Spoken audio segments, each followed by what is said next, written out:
Hello, everybody, and welcome to the Tech Exec podcast. I'm your host, Aviv Ben-Yosef.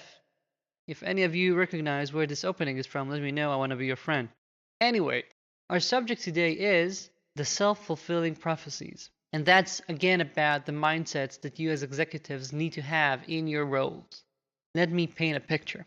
You know that there is something in your company that you try to change, and maybe you kicked off a change. And you, being your hardened, well taught, experienced person, you know that chances are likely that you will see some failures, things getting postponed, issues cropping up, and you know that things are not going to be smooth sailing. You expect to see problems, and that in turn makes you do what you're used to doing. You assume that things are not going to work out properly, and then you just operate from that belief. Now, let's try and consider what is a better way of doing things, because I see this as, again, a self fulfilling prophecy. Once you decide for yourself, this isn't going to work, or I'm just going to assume we're going to have problems and I'll try and live with that, then you're again setting yourself up for failure. In a previous episode, I talked about the concept of the executive mindset, the fact that executives have to be this guiding force that makes everyone believe things are possible. We can do this. You need to be providing your team with energy and positivity, not pessimism and negativity. And because of that, we have to make sure that we radiate the right kind of attitude, positivity, and make people believe that whatever we're doing is something that you yourself believe in and that is possible. If you don't have a can do attitude, you basically let people understand that, yeah, no need to try too hard. No one is building on this. And as an example, I recently saw an executive that basically said, I know that this thing is not gonna work out fine.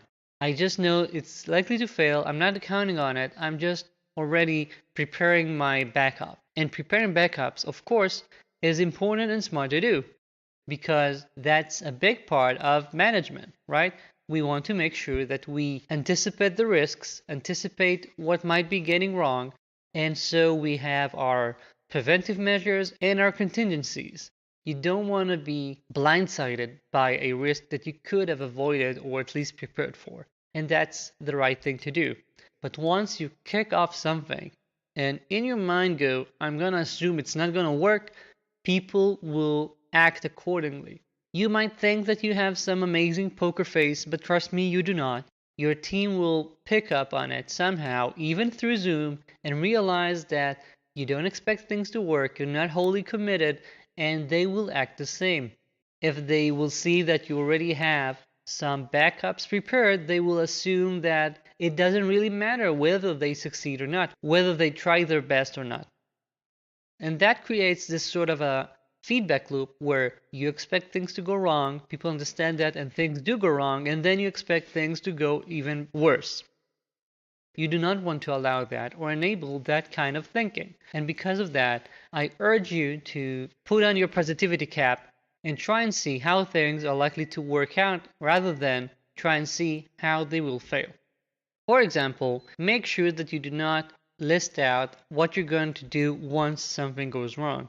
It's okay to have preventive measures, but do not treat it as a given. Second, you cannot prevent your people from resources that they need just because you assume that whatever they are doing is not worthwhile or will not work out. You can either cut it right now if you don't believe it at all, or if you're truly letting them do it, let them do it. Provide them with what they need because otherwise you're just going through the motions and making them fail. And lastly, if you cannot be this positive minded person when it comes to this specific project or initiative, then disengage. Have one of your lieutenants become the champion for it and let them do it entirely. Do not be involved because you can be poisoning the entire well.